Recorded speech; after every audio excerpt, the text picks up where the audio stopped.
bumps in the road, but nice try. We made it. Okay, a little bit of my background. I studied under two of Chomsky's students, one of whom was my advisor, and the other was my favorite teacher. So I got a good dose of generative linguistics in the late 60s, early 70s. And I taught that here for 20 years and elsewhere. And so I might like to go over this notion of the image of God as we can understand through the structure of human language. So here's an overview. My purpose is to make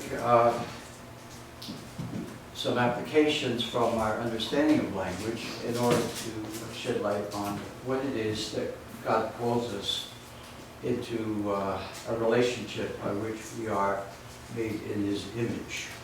Okay, we know things about the spiritual aspect, that there's an intellectual aspect and relational, but I'd like to pursue a few of those areas. I'd like to talk now, as we start, about some of the complexity of human language, because we use it, we don't think about it, and it actually is an extremely complex system of knowledge. And a few general ideas about what we call generative linguistics, and then some of the bare bones of this notion of what is the knowledge of language that pairs sound and meaning. That's not new itself, the idea that grammar pairs sound and meaning, but how does it do it? That's the real issue. I'll talk a bit about meaning in one or two areas because they relate to the issue of truth. And then we'll make some applications from our understanding of the abstractness and complexity of language. And I'd like to cover at the very end the Son of God as both the Word, and it's not coincidental he's called the Word, and he's called the image of God with regard to his agency of creation. And then in Q&A, if we're still here. Okay. First of all, muscles in the vocal tract. Actually, there are over 100 muscles in the vocal tract. Okay, we have the glottis, the vocal cords. The air is pushed up from the lungs. This is the oral cavity right here. I'm supposed to use this thing. And that's the tongue, of course, which goes up and down, back and forth. The jaw drops and opens, and that changes the aperture, which makes the oral cavity a resonating chamber. But if if you feel the back of your roof of your mouth, it is a soft palate, and then you see the little stalactite at the bottom, which itself pushes against the pharynx, the back of the throat. And if it doesn't, it allows some of the air to go through the nose, in which case we get a nasal sound like mm or mm, okay? But otherwise, for most of our sounds, they're oral, which means the back of the velum or uvula shut off the air to the nasal cavity. So we have, at least as I say, 100 muscles. Philip Lieberman has been for 40 or 50 years one of the leaders in experimental phonetics. He says, and I tested it out myself, we can make 20 to 30 sound segments per second. So you do a little multiplication. 100 muscles are involved in every segment of sound. Okay, and then if we make, say, 20, just on the conservative side, that makes at least 2,000 muscle movements per second. And that's not counting any of the neurological aspects. That's just the muscle movements. Okay, isn't that amazing? So we wonder, and when you get the PowerPoint, if you want to, there's a beautiful MRI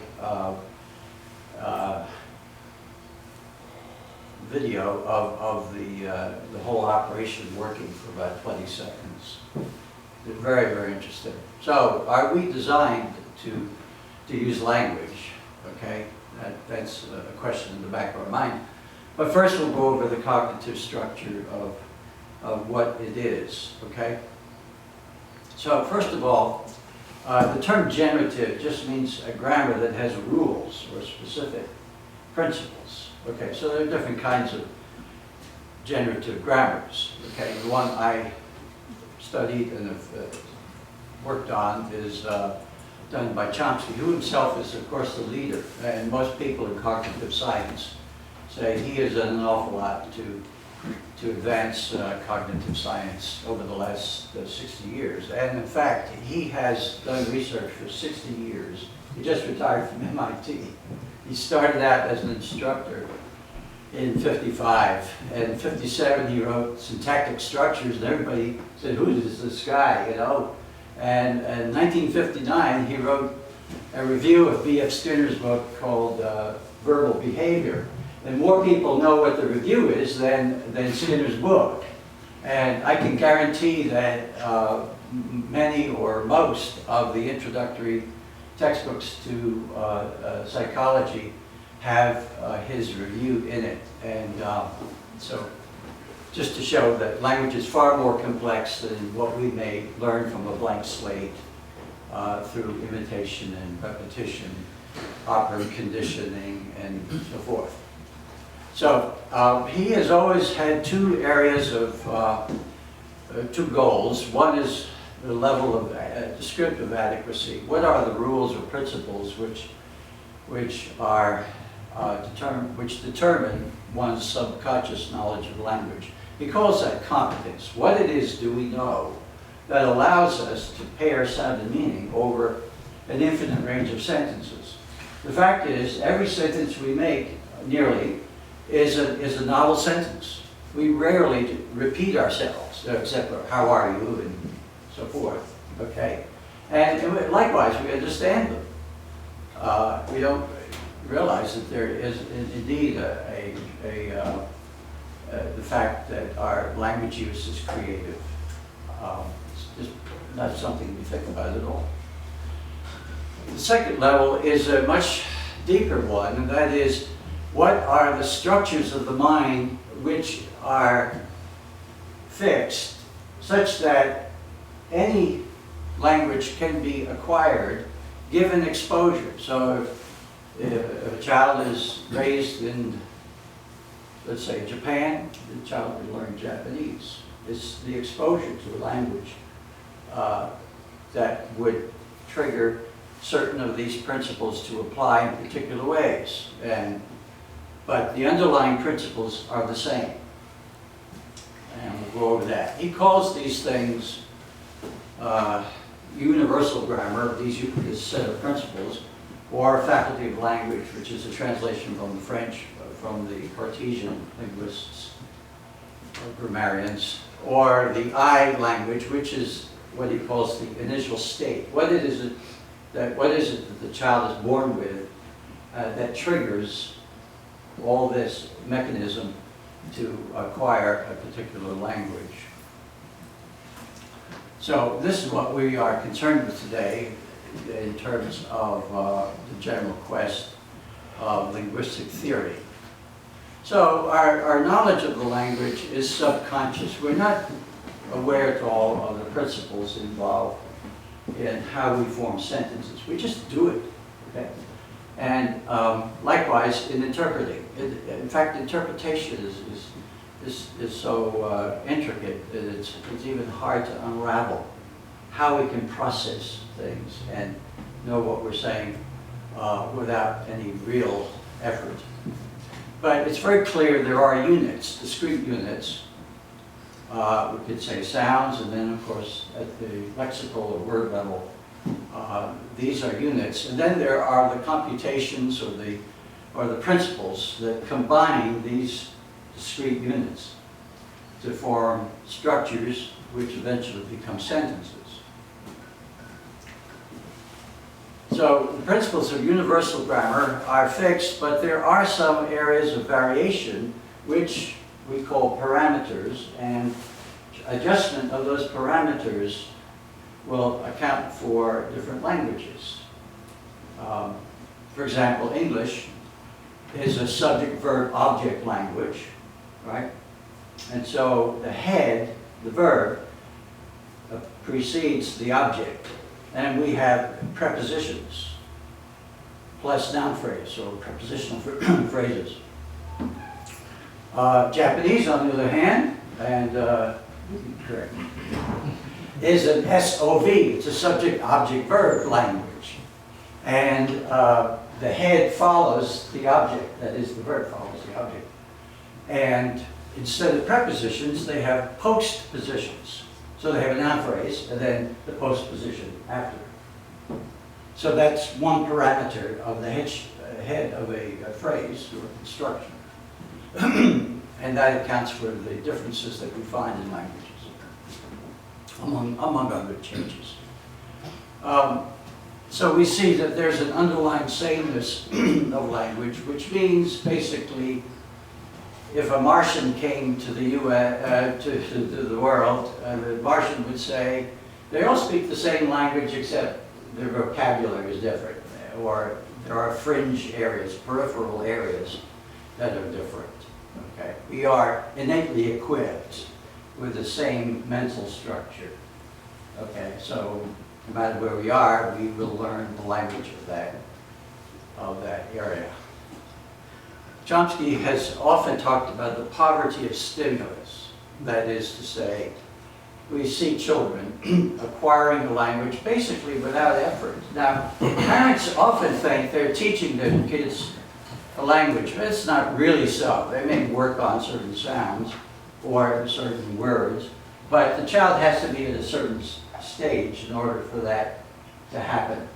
Otherwise, there's a very clear progress of the acquisition. There are definite stages. Now, we can't fix them to the month, but let's say by the year. And say, if you look at a child of age 4 and listen to that child, you would say, wow, that child has pretty much most of the grammar, most of the sounds already in place before even going to school. So here are the two areas, the combinatorial principles and the lexical entries, which eventually end up with what we call a phonetic form, and that's interpreted by our articulatory, as we saw before, the articulatory system and our perceptual system, meaning we understand what we hear. And as far as the meaning, there is a conceptual system and intentional system, which kicks in to interpret. So sound and meaning are paired via these combinatorial principles. Okay, are you with me? Too early? Okay, this is a simple model. So we have lexical entries to which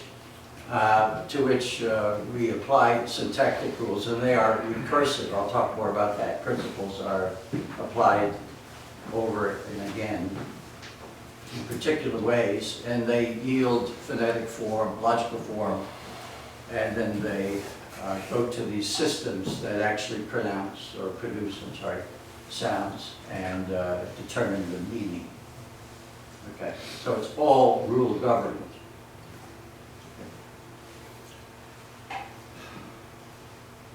I'd like to go over a couple of, I actually had a whole bunch more quotations, but I timed myself, and it would have been an hour and a half to 2 hours to give the talk, so I figured I better cut somewhere.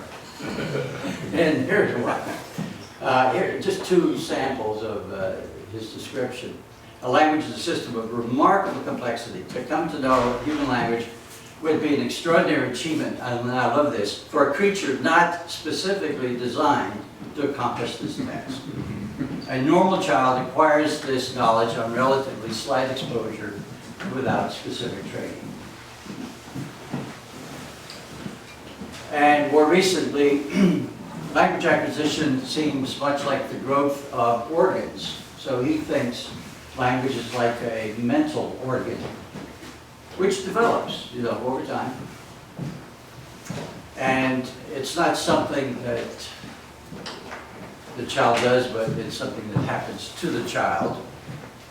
And while the environment plainly matters, the general course of development and the basic features of what emerges are predetermined by the initial state. Okay? What's already in place, this universal grammar or facultative language. The Martian scientists might reasonably conclude that there is a single language, human language with differences only at the margins. And in the full version of the PowerPoint, I have more complete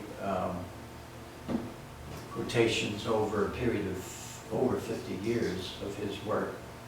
So we start with the lexicon. What is a lexical entry? Here's some information which is basically known, and this is really a rough sketch, what we call the internalized dictionary.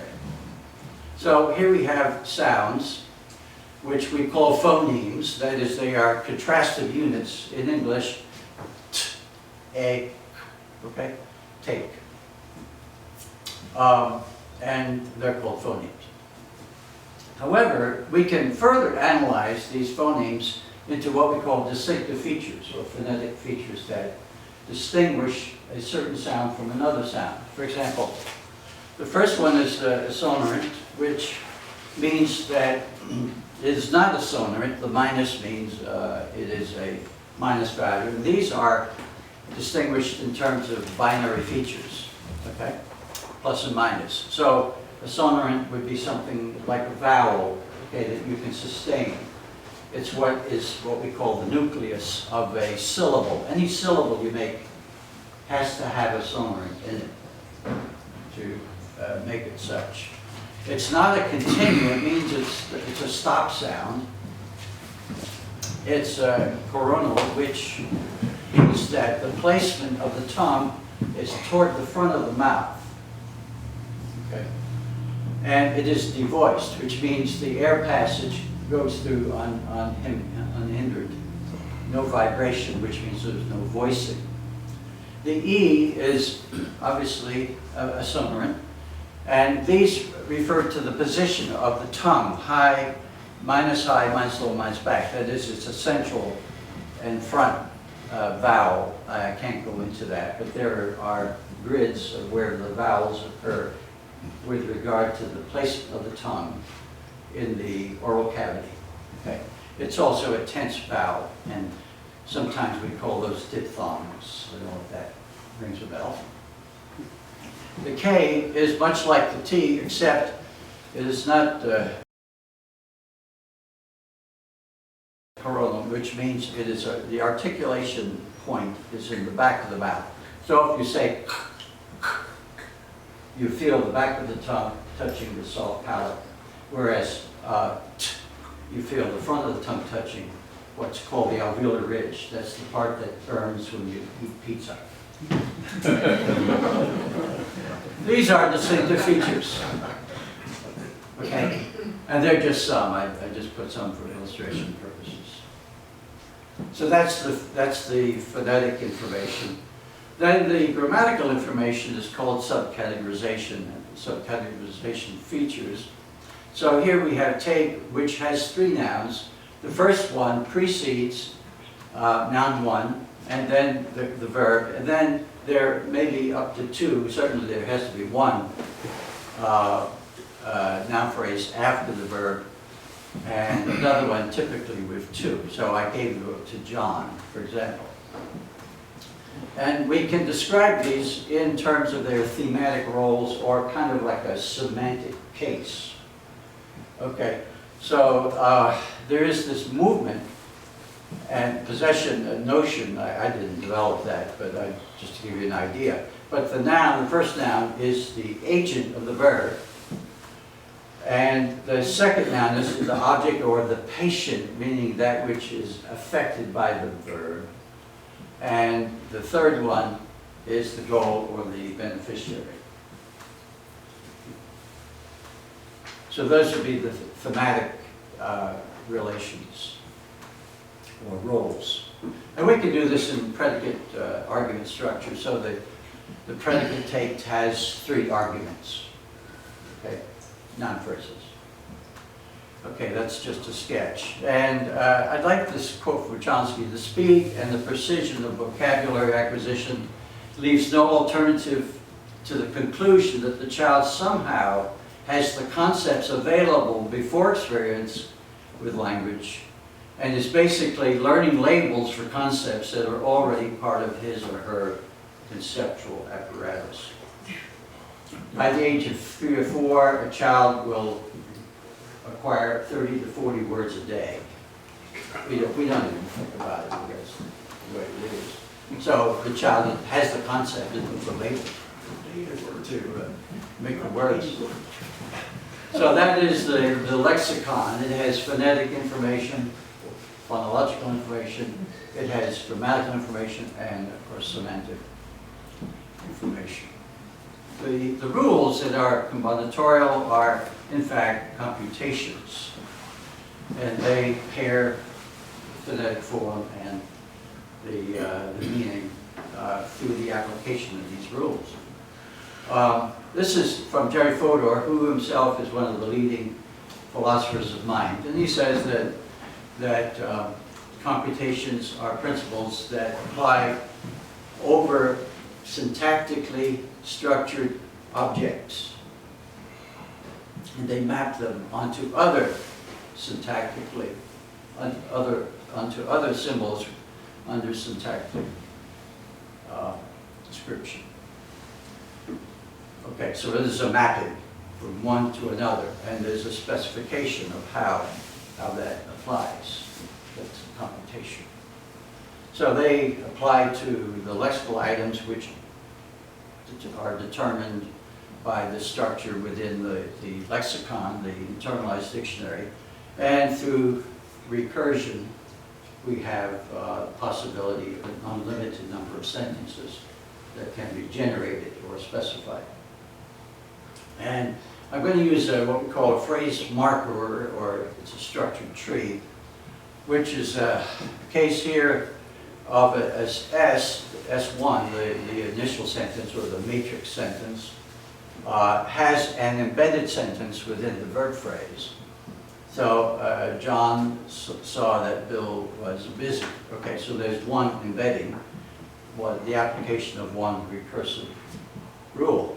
But we're not done, because we can go farther and say, was busy with the work, and then you can have another embedded sentence, which they had. So the things like, this is the dog that chased the cat, that chased the mouse that ate the cheese. This is unlimited recursion, okay? And when it goes rightward, it's very easy to understand. So, in principle, there's no limit to the longest sentence. You cannot make the longest sentence. You can always add to it. What happens is that our memory has a certain limit, and we can't keep track of all of the embedded sentences. And so, but in principle, the rules work that way. And that is the basis of what we call linguistic creativity. Okay, now I want to give you 3 examples of these universal principles. They get more abstract, so hang on and be patient here, because I want to cover a few of these principles to show how abstract they are. Okay? But what happens is, when we see that these principles have to be formulated a particular way to generate sentences, we see that they are, in fact, very complex and abstract. The first one we call either structure dependency or the structure preservation constraint. If I say, make a question out of that, graduates can debate, you would take the second word and permute it before the first, right? And so that can be done basically 1, 2, 3 goes to 2, 1, 3. An arithmetic rule, very simple kind of thing. And it works. Problem is, it doesn't work all the time. Okay? Because we have, for example, tech graduates can debate, and if we take the word can and move it before the word graduates, we don't get a sentence. Tech can graduates debate. So that's ungrammatical. It doesn't mean I don't like it. We can understand it, but it doesn't fit the structure of the language. We see it at Stevens. So that would be the form. So we would say that tech graduates is not just a combination of words, but a phrase. In fact, it's a noun phrase, and it's the subject of the sentence because the NP, noun phrase, is dominated by S, which is the subject of the sentence, and that configuration makes the subject of the sentence. So it's a dominance relation in phrase structure. So we have to posit phrase structure to describe how, for example, we make sentence. How do we make questions or something? All right. So here we have tech graduates who can debate should volunteer. Now, literally, can is closer to tech graduates, so it would appear that that would be the easier way to make the question, to put can before the subject tech graduates. But can tech graduates who debate should volunteer is not a question.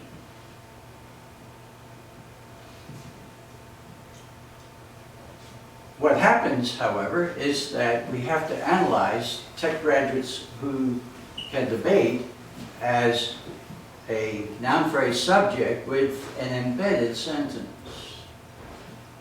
And so we have to take the second auxiliary, should, and move it before the whole noun phrase subject, tech graduates who can debate. And so, I'm sorry, so it should look like that. The auxiliary is fronted around the complete noun phrase subject. Who taught you that? Nobody. Okay. Here's the second principle. We're getting more abstract now, okay? Every noun phrase argument has one and only one thematic role, that is a case, semantic case.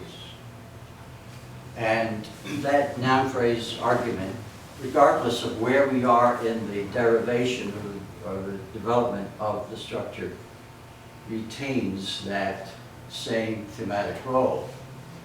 So the dog bit the cat is an active sentence, whereas the cat was bitten by the dog is a passive sentence. But in both instances, the dog is the agent and the cat is the patient. Okay, so which sentence would we use? Well, it would depend basically what would our topic of conversation be. If we were talking about the dog, we would likely use sentence 1. If we were talking about the cat, it would be sentence 2. So there are other issues that determine whether we use, for example, an active or a passive sentence. That would be appropriate to the context. Otherwise, these are paraphrases. Okay. Now we have the sentence, John I like. We notice that John is fronted, but that it is not the agent, or it is not, in this case, the experiencer of the verb like. It is actually the source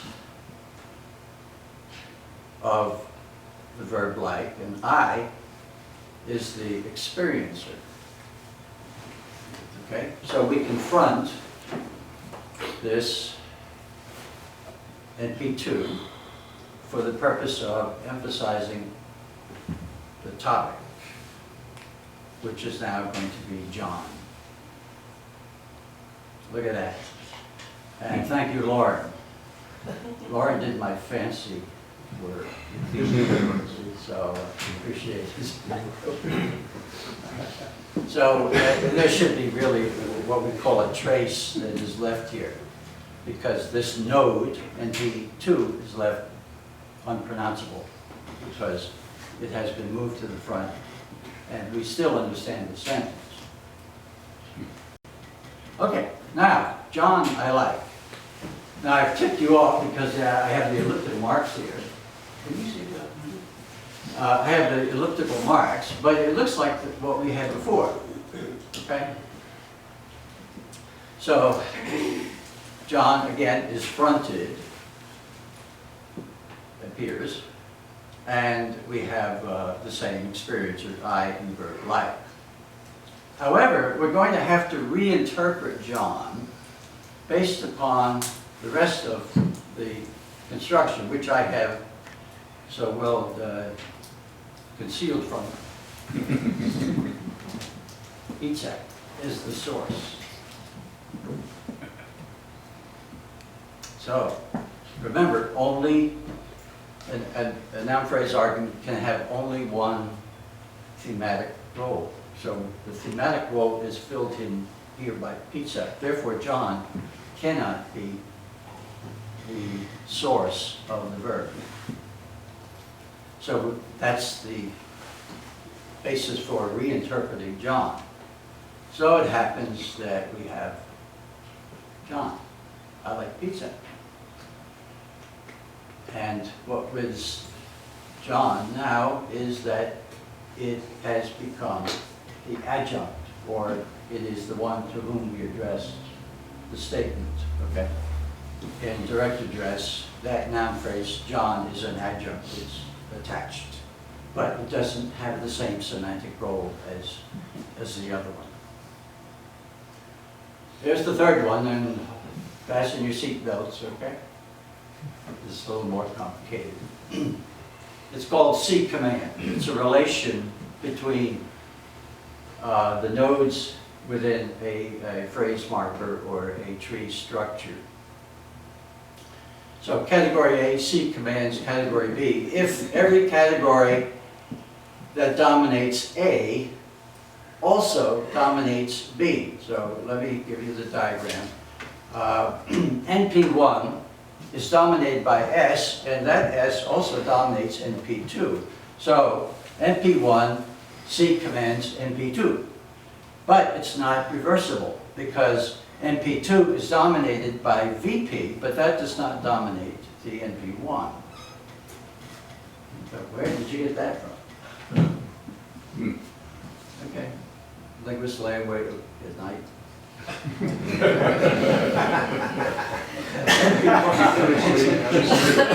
They talk to themselves. When you smoke it, Don. Okay, now, from that principle, I'm going to give you two generalizations about pronouns and antecedents. Okay?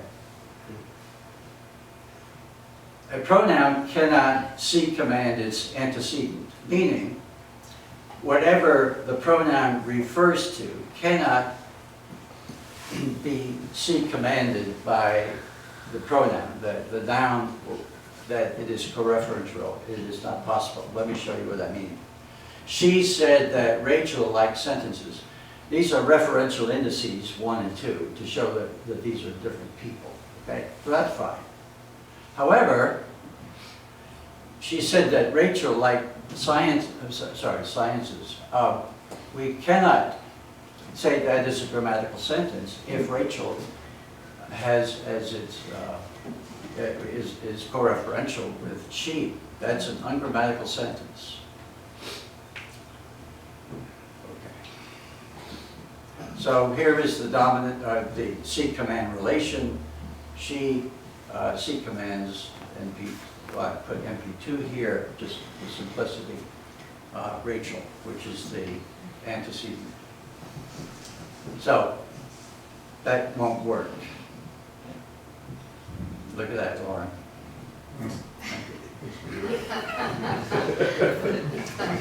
So she cannot refer to Rachel meaning herself. If you're saying that these three abstract principles, little 3-year-olds, they got them built in somehow, regardless of... Well, they may not, that maybe 4 or 5-year-olds. 4 or 5-year-olds. But not rappers. Hmm? But not rappers. Yeah. They talk to themselves in the third person. So Rachel Rachel must be another individual for that to be a grammatical sentence. Okay, here's the second. A noun that is commanded by its antecedent in a simple domain, simple sentence, must be a reflexive. So, this is ungrammatical. Rachel encouraged her. Her cannot refer to Rachel. Okay, rather, it has to be Rachel encouraged herself. Rachel encouraged her is grammatical only if Rachel, her is another individual.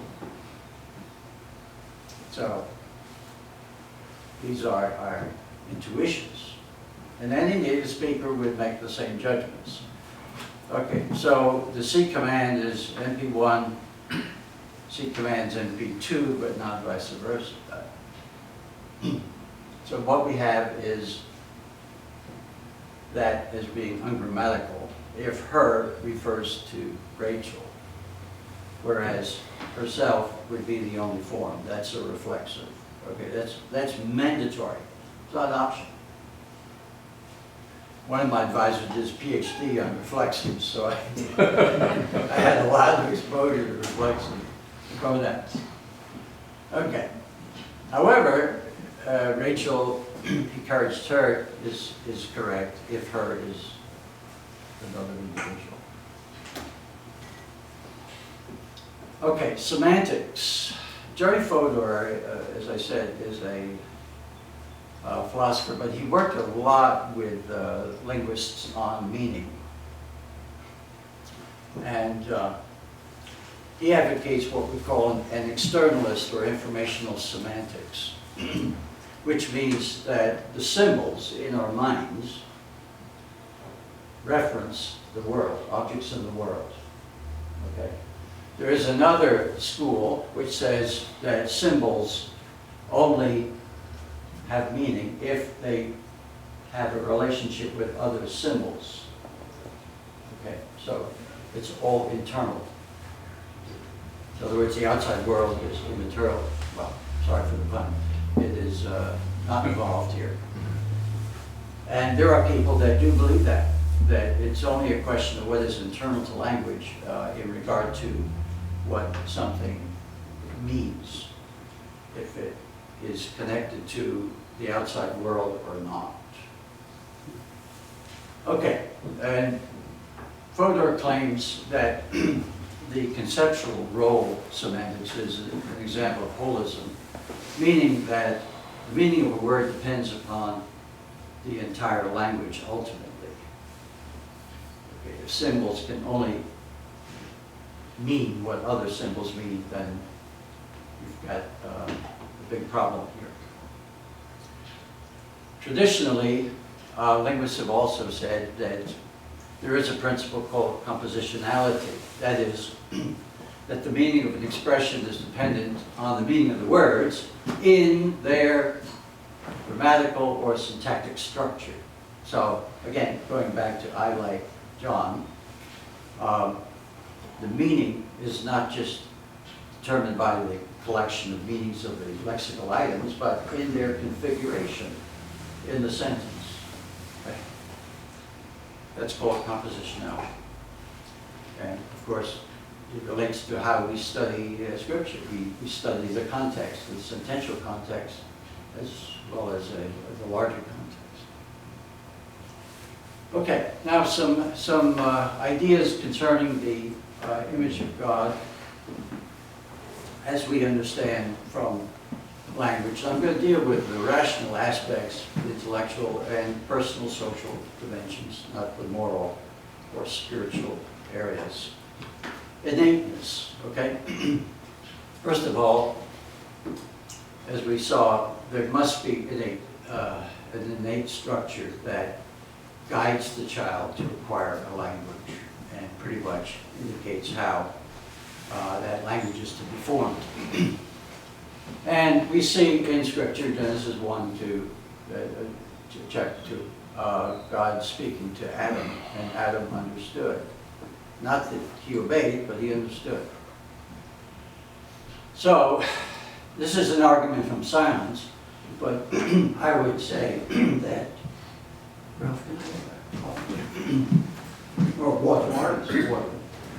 I would say that that God did not spend time teaching Adam language. Now, it's not stated in Scripture. Okay? But I think that's a reasonable assumption, and nothing hinges doctrinally on that. Okay?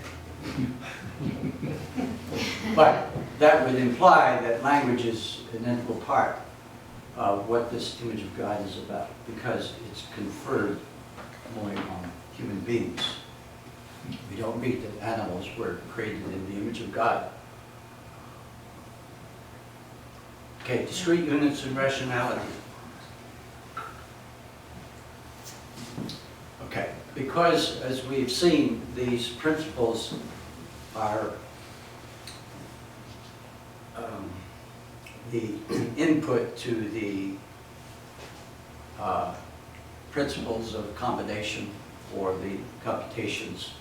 There must be symbols under syntactic structure. Jackendorf, who is a linguist, we cited on Chomsky, and now he's a big man in cognitive studies, and he doesn't agree with Chomsky in all areas, but he does in most. He says that unless there is categorization, in other words, you have to have symbols to determine categories. Unless you have that, you don't have cognition. Okay? We cannot think without there being categories. Distinct categories or units. Linguistic creativity.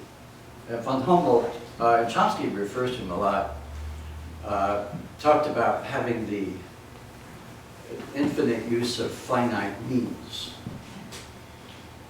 And he believed that language basically has finite means or finite structures and, of course, lexical elements, but can be combined in an infinite way. And so we go from linguistic creativity to the general notion of cognitive creativity. So I believe God created Adam and Eve with a mental architecture with modules of the mind. And most cognitive scientists are very strong on the modularity of mind. Language is one module, okay? Vision, for example, is another module. David Marr, back in the early 80s, wrote a computational vision, computational model of vision. Pretty much, and he called it a grammar. Well, it was basically a grammar of vision.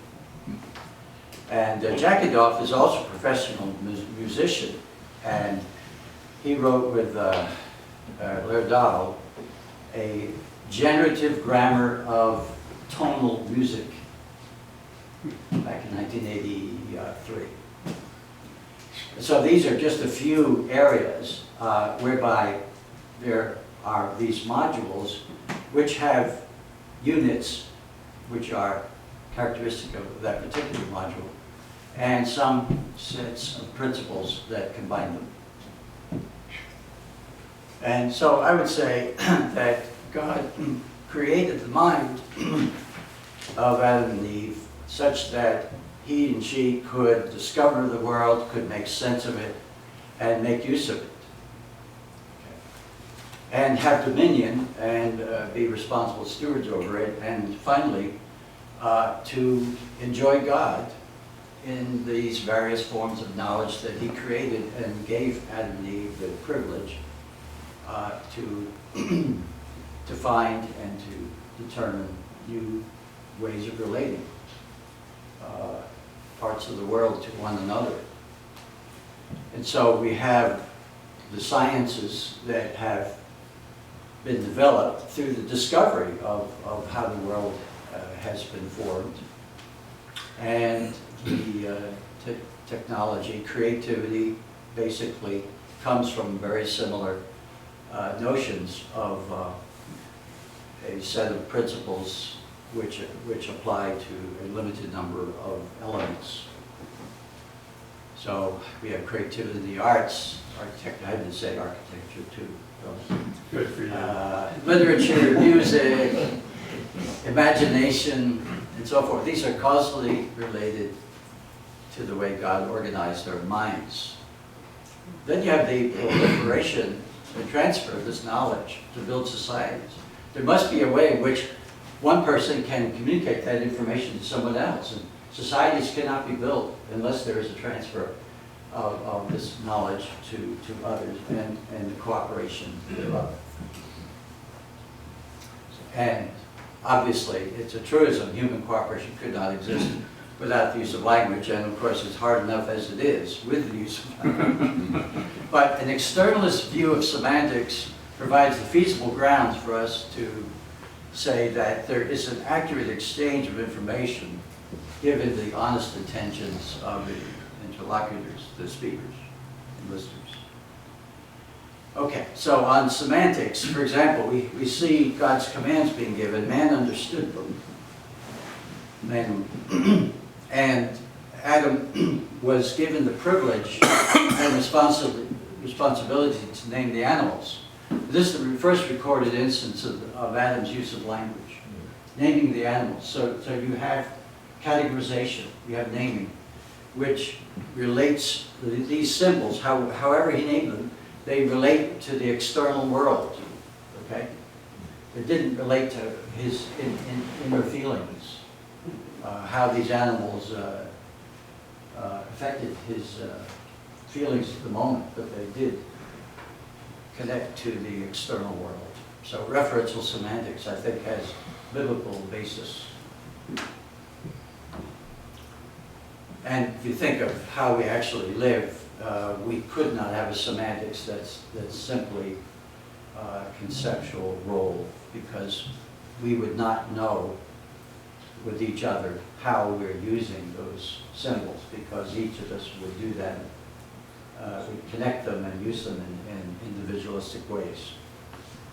Now, communication and communion, or relationship, develop with the use of language. God expressed himself to Adam and Eve, and we see that in the garden there was this communication.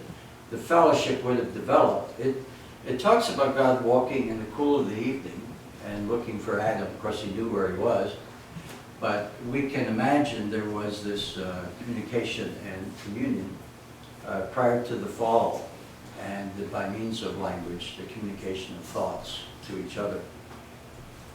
God's commands, of course, created the boundaries for that system of communication.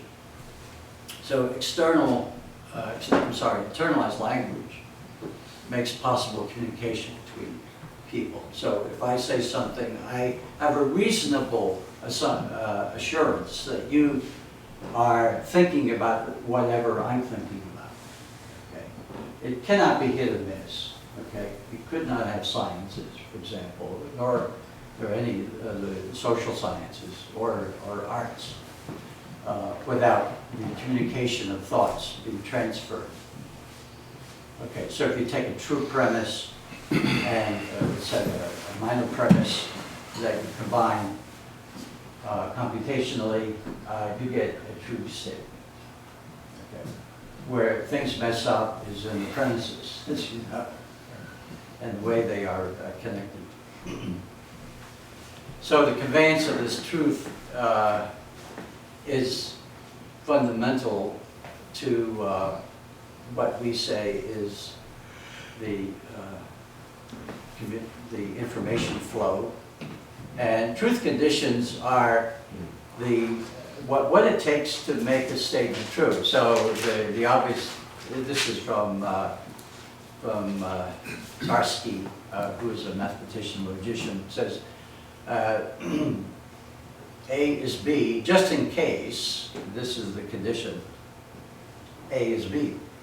So any statement about the world is true just in case it matches what is in the world as we see it. Okay, in the temptation, we notice that the devil began to question the truthfulness of God's command And then followed that with a contradiction, you will not surely die. Once the doubt was sown, and it was falsely propped up by a half-truth. For God knows that you shall be like him, okay, knowing good and evil. So you have a very strong confrontational contact here regarding the truthfulness, but very cleverly the deception came with a half-truth to make it palatable. And then of course, the way in which the response was that the fruit looked desirable and so forth. Okay, so Paul mentions twice, very interestingly, in Ephesians and Colossians, that the restoration of the image of God now is in Christ. And in both places, he refers to speaking the truth. So this is a fundamental issue regarding the image of God being restored, that truth be put in its proper place in terms of communication. So, because that's how Adam and Eve lost it. They believed a lie.